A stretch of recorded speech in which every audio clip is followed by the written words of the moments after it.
तू याद करो पहले के बात नहीं भुलाइल हो प्यार बगैरा से पानी हम ठगाइल हो प्यार बगैरा से पानी हम ठगाइल हो पानी हम ठगाइल हो चुप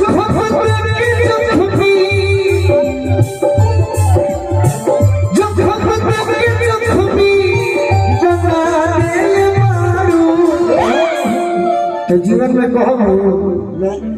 बोलो ना तू हमरा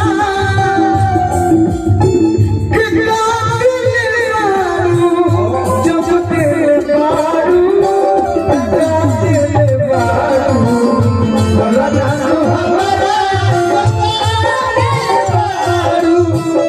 जब तेरे बारू संग तू करो नहीं हम दिल से गाना देखी ये तो बात जानते हो कि ये संग तू करबो नहीं रहे अंदाज हो नफरत के दुनिया बा जान गई आज हो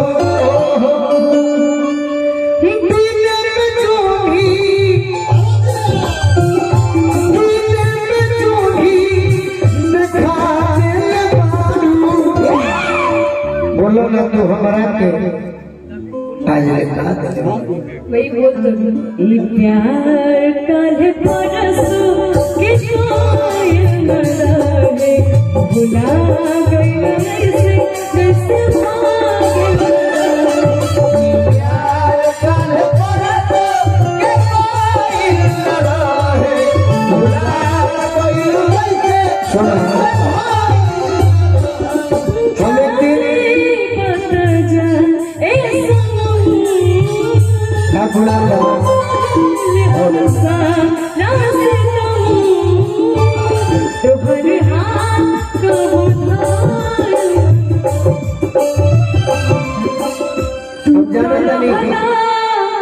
अपना मन के मालिक तो हर हाथ को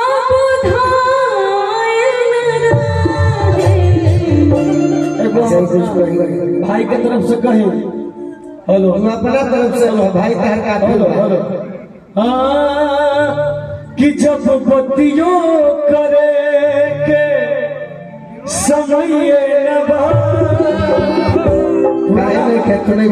पुराना प्यार कि जब बत्तियों करे के समय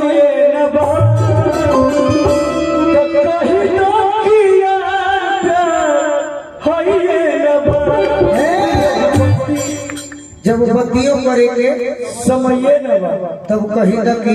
यार प्यार है न बा और जब पति के मरम अरे सती जानी है सत भक्तरी में हरिया पति के मरम है सती जानी है सत भक्तरी में हरिया पति के मरम सती जानी है। मेरी बात सुनिए भोजपुरी में बोलबो कि ना तू सुनी चाहे सुनो चाहे सुन वहाँ लोग से बोली क्या मतलब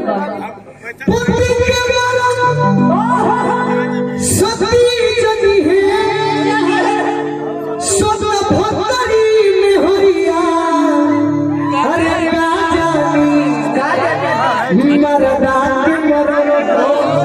अरे मरदा जनी है अरे होई मौका ही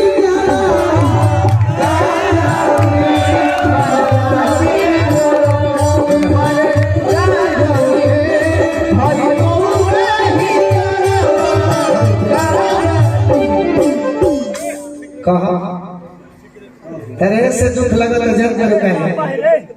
तू हमें गरीब से मिलल बड़ू रोज ना ना गरीब के बात ना रोज अमीर से मिलत हुए से देखिए अमीर गरीब के बात ना बा हम कोनो बहुत आपसे मैं जूनियर ही हूँ सीनियर नहीं हूँ आप मेरे सीनियर हैं। अरे तुम मेरी जान हो यार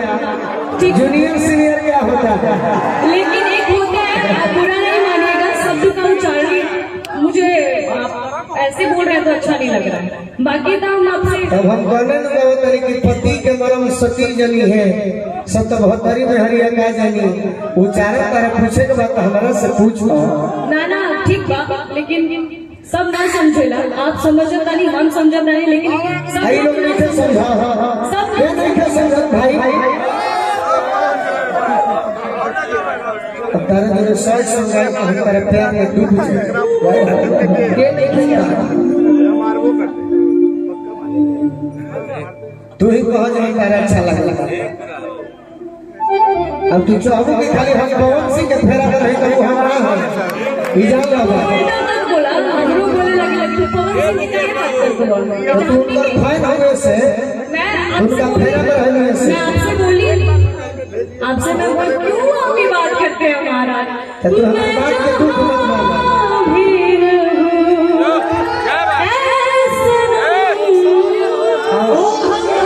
तू ऑलराउंडर बनो ऑलराउंडर बोलू भैया की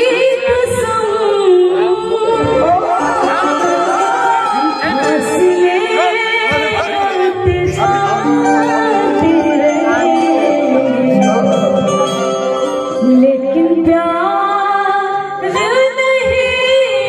होगा देखिए सब ठीक है हम केहू के ऐसे पर्सनल लेके बोले कि हम एकरा पीछे बनी शायद रौरा बनी यही से सोचा था नहीं तू सबका खातिर बनाई है हम चाहते हैं बिल्कुल मैं हूँ अरे खराब है से लगत ना ऐसा तू नहीं करो तू अब रौरा कुछ तू हमारे करे कुछ ना तू हमारे पुराने प्रेमी हो गए आ गोलू राजा के भुला करू ये से तहरा दुख ऐसे लगता सब लोग बोलते हैं अब बोलने में क्या बात हम कुछ भी बोल दे बोलने में कुछ हो जाता चलिए गाना गाते हैं तू ये से नहीं कुछ पुराना प्रेमी अक्सर नए यार मिलते हैं तो लोग पुराने यार को भूल जाते हैं ये दुनिया की रीत है लेकिन यारी भी चाहिए ना यार भूलने के लिए यारी भी चाहिए होता है अब मुझे ये नहीं आती कि गाना तो मतलब गाना से बात कर जाएगी फिर ऐसे बात करेंगे मतलब कर ले जाओ मनावा के दुखवा आइए नहीं कहो तो ठीक बात होगा उच्चारण करी मनवा के दुखवा ऐसे बोली लेकिन शब्द की गलत उच्चारण मत करिए हम सब रह के पता ना का बोली देखिए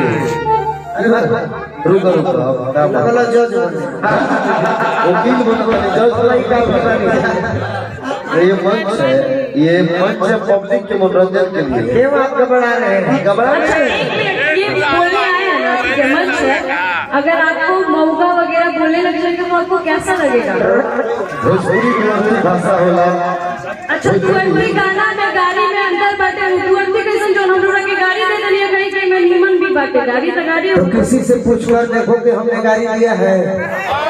अच्छा सत्य बहादुरी में क्या होता है क्या होता है? ये नहीं करने का समझिए आप लोग भी क्या चलता भैया बात की गुनाह में मैं फंसा महाराज चलिए गाना गाइए। तो ये गाना गाते हैं मैं भी वही बोल रही हूँ सब के गाना गाते हैं ना तो कहे कि खराब भई है तुम उनके लायक बाड़ू हमारा लायक नहीं ये बात मत बोलो अरे दुख लगा तो तू बैठ जा सुना अरे हमरा माँ के दुख लगा तो तू बैठ जा तू उनके लायक बाड़ू हमारा लायक नहीं तू उनकरा इनकरा मत बोलो आप लोग कभी सुने हैं आप एक बार बोले मैं आ गई हम नहीं बोले नहीं बोले हम नहीं बोले तेरा दुख लगा तो तू बैठ आ तेरे से 2 घंटा भी हमारे मुखिया जी वही हो आ तेरा गावे का बैठ 2 घंटा का एक मिनट आप धमकी दे रहे हैं आप हमेशा कंट्रोवर्सी क्यों करते हैं कंट्रोवर्सी हाँ तेरा कौन बात खराब लगे हुआ है हमने खराब गाया है अच्छा मैंने कुछ खराब बोला है ना तू बोला ना हम बोली गाना गाओ तो तू गाना गा के जवाब दो ना खड़ा बाड़ूगा तू बोला हम तो कम है तो पास करो नहीं तो बेटा बर्दाश्त करो सुनिए हम बर्दाश्त करने वालों में से है नहीं ठीक है आप जाओ उनका से गोली मरवाती हो